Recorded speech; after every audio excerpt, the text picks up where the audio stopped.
Take our lead. Let's help you make your mark. Our goal is your satisfaction. Let us show you the way.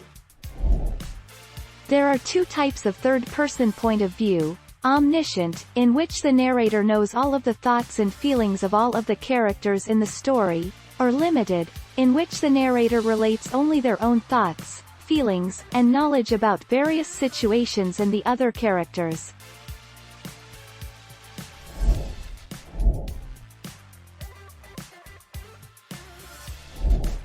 Take our lead. The third-person point of view belongs to the person, or people, being talked about.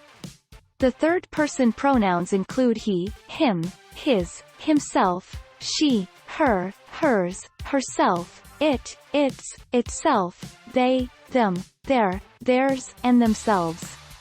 You can't always rely on pronouns to tell you the perspective of a sentence.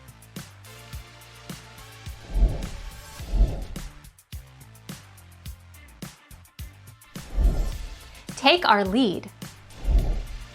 Third-person limited can make the reader feel closer to a character because only one person's thoughts and feelings are shared, thus allowing the chance to build a bond between the reader and that character.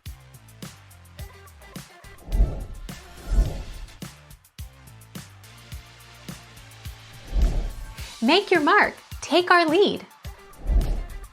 The advantage of third person is that the author can write from a broader perspective.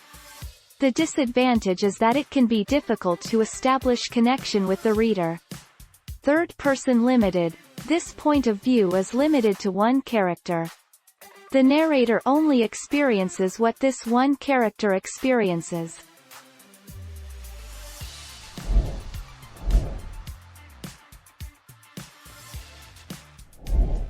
Make your mark. Take our lead. There are three main types of third-person point of view: limited, objective, and omniscient. The limited point of view is arguably the most popular. The objective point of view is when the narrator tells you what the narrator sees and hears without describing the thoughts and feelings of the protagonist.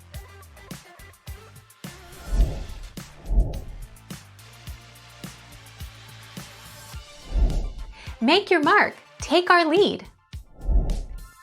A rare form of first person is the first-person omniscient, in which the narrator is a character in the story, but also knows the thoughts and feelings of all the other characters. It can seem like third-person omniscient at times. Thank you for watching. Please subscribe and hit the bell notification.